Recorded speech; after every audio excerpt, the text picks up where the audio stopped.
여러분 평안하십니까? 오늘도 말씀과 함께 주님의 은혜 가운데 거하시기 바랍니다. 오늘 말씀은 신명기 22장부터 24장까지입니다. 말씀 개요입니다. 신명기는 다시 말한 계명을 다시금 자세히 설명해 주는 책이라 그랬죠. 모세가 한 3편의 설교로 구성이 되어 있는데요.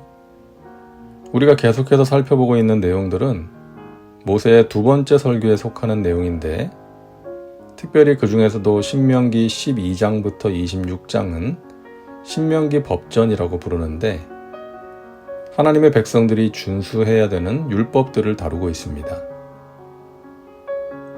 22장은 이웃 사랑과 순결을 위한 규례들이고, 23장은 공동체 생활에서 지켜야 할 여러 가지 규례들입니다. 그리고 24장은 이혼과 재혼 등의 규례들과 불우한 이웃을 배려하라는 명령이 담겨 있습니다. 말씀 묵상입니다. 우리는 신명기 15장을 나눌 때 가난한 형제에게 아낌없이 베풀라는 명령을 살펴본 적이 있습니다. 가난하고 소외된 자들을 배려하시는 하나님의 사랑을 알 수 있는 말씀이었죠. 신명기 23장과 24장에도 불우한 이웃을 위한 명령이 담겨 있습니다. 먼저 23장에 나오는 말씀입니다. 내 이웃의 포도원에 들어갈 때에는 마음대로 그 포도를 배불리 먹어도 되느니라. 그러나 그릇에 담지는 말 것이요. 내 이웃의 곡식밭에 들어갈 때에는 내가 손으로 그 이삭을 따도 되느니라. 그러나 내 이웃의 곡식밭에 낫을 대지는 말지니라. 누구든지 생계를 위해서는 남의 곡식밭이나 포도원에 들어가서 어느 정도의 곡식 또는 포도를 따 먹을 수 있도록 허용하신 것이죠. 그러나 포도를 그릇에 담지는 말 것이요. 그러나 곡식밭에 낫을 대지는 말지니라. 기본적인 생계의 필요를 위해 허용된 권리를 남용하지 말라는 것이죠. 굶주린 배를 채우기 위해서 손으로 포도나 이삭을 따 먹는 것은 허용되었지만 그릇에 담거나 낫을 대는 것은 금지하셨습니다. 인간이 욕심이 있어서 그럴 수 있기 때문이죠. 그러하므로 곡식밭이나 포도원 주인들이 재산상의 피해를 입을 수 있고, 그렇게 되면 가난한 자들을 위해서 포도나 곡식을 따 먹게 하는 것도 못하게 할 수 있기 때문에 그렇게 하신 것입니다. 그러니까 궁핍한 사람들과 함께 공동체 구성원들의 재산도 보호하신 것이죠. 우리 하나님께서는 이렇게 세심하게 배려하십니다. 다음은 24장에 나오는 말씀입니다. 내가 밭에서 곡식을 벨 때에 그 한 뭇을 밭에 잊어버렸거든. 다시 가서 가져오지 말고 나그네와 고아와 과부를 위하여 남겨두라. 그리하면 내 하나님 야훼께서 내 손으로 하는 모든 일에 복을 내리시리라. 내가 내 감람나무를 떤 후에 그 가지를 다시 살피지 말고 그 남은 것은 객과 고아와 과부를 위하여 남겨두며, 내가 내 포도원의 포도를 딴 후에 그 남은 것을 다시 따지 말고 객과 고아와 과부를 위하여 남겨두라. 신명기 23장에 나온 말씀은, 앞에 우리가 본 말씀은 이 사회적 약자들, 이 가난한 자들이 지켜야 할 규례였다면, 24장에 나오는 말씀은 곡식밭과 감람나무와 포도원을 소유한 사람들을 향한 말씀이죠. 나그네와 고아와 과부를 위해 밭의 곡식을, 감람나무의 열매를, 포도원의 포도를 남겨두라는 것입니다. 나그네와 고아와 과부가 반복적으로 언급되고 있는데요.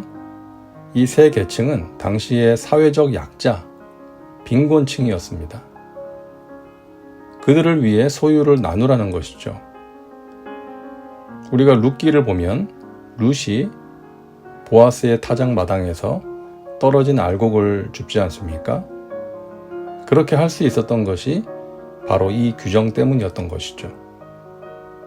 그때 보아스는 자기 일꾼들에게 룻이 이삭을 많이 주울 수 있도록 한 움큼씩 이삭을 버리라고 지시하기도 했죠.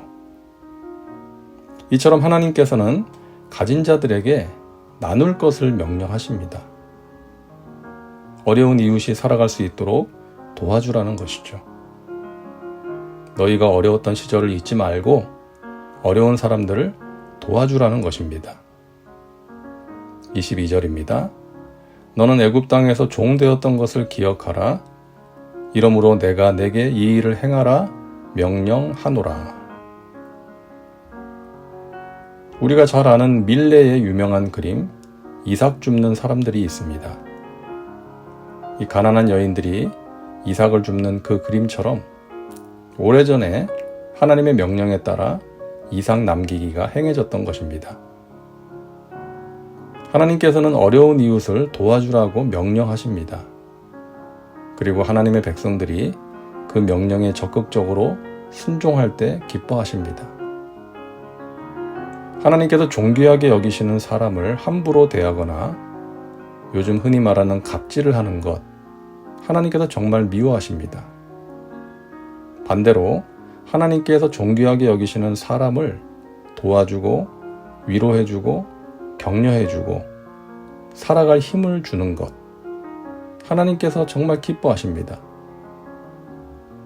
요즘같이 잘 살게 된 세상에서도 여전히 끼니를 걱정하고 먹고 사는 것을 걱정해야 하는 어려운 이웃이 우리 주위에 있습니다. 그들을 향해 사랑을 실천하는 것, 우리를 향하신 하나님의 명령입니다. 이 땅의 교회들과 믿음의 백성들이 적극적으로 순종해야 할 것입니다. 다음은 말씀 적용입니다. 오늘 말씀을 통해 당신에게 주시는 메시지는 무엇입니까? 불우한 이웃을 위해 당신이 해야 할 일은 무엇입니까? 이제 기도합니다. 사랑과 은혜가 풍성하신 하나님, 오늘도 말씀과 함께 살게 하시니 감사합니다. 어려운 이웃을 적극적으로 도와주라는 말씀에 순종하기를 원합니다. 약자들을 사랑으로 배려하시는 하나님의 마음을 갖게 하시고 움켜쥐고 쌓아놓는 것이 아니라 나누고 베풀며 살게 하여 주옵소서. 그러함으로 우리가 하는 일에 복을 내려주시는 하나님의 손길을 체험하게 하여 주옵소서. 예수님의 이름으로 기도하옵나이다. 아멘. 오늘도 말씀과 함께 은혜 가운데 거하시기 바랍니다.